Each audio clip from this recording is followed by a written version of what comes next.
Qu'est-ce que tu penses de tout ça?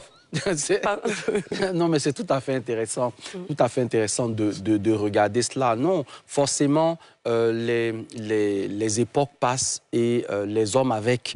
Okay? De même qu'il y a une époque ancienne, on ne pouvait communiquer qu'en criant d'un champ à un autre. Aujourd'hui, on a un téléphone portable.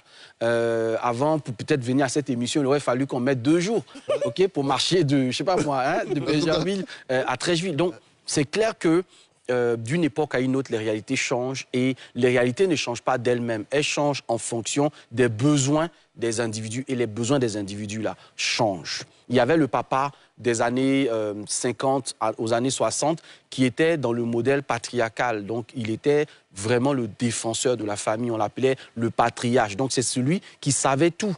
Okay? Il savait tout, il était omnipotent. Parfois même dans certaines civilisations et dans certaines cultures, c'était le représentant de Dieu. Il était perçu comme celui qui a la science infuse. Et puis la femme à côté, à la limite, elle était la continuité de son service.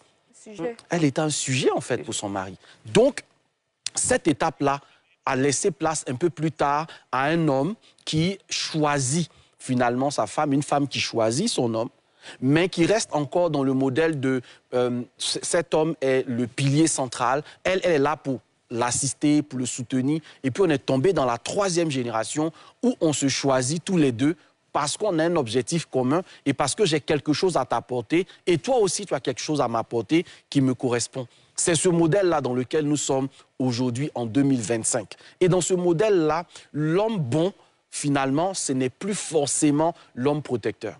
Et oui. Parce qu'aujourd'hui, la femme va exprimer ses besoins. Et le besoin d'une femme peut être, par exemple, d'avoir un homme qui soit un peu autoritaire, par exemple. Ça peut être l'homme bon pour elle. Dans un autre modèle, elle veut un homme qui est calme, quelqu'un qui ne parle pas beaucoup. Dans un autre modèle, ça peut être quelqu'un qui financièrement ne tente pas de la contrôler. J'en connais des femmes qui, si vous mettez l'argent devant, vous gâchez tout.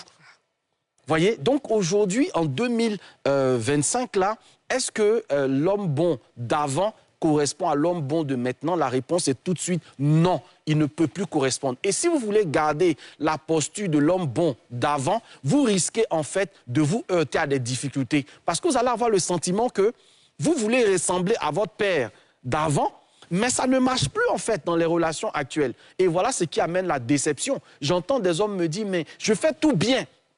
Mais malgré tout, elle est partie avec un autre. J'ai fait tout correctement. Mais qu'est-ce que tu entends par faire tout correctement? Est-ce que tu as fait les choses comme la personne en face de toi aurait aimé que tu les fasses? Donc si aujourd'hui, là, il y a une capacité d'adaptation que les hommes, que nous sommes là, nous devons pouvoir avoir. Et là, je comprends Mohamed Ali, hein, quand il dit qu'on en demande un peu trop. Mais en fait, c'est l'offre et la demande. Si on ne s'actualise pas, frère, notre affaire là,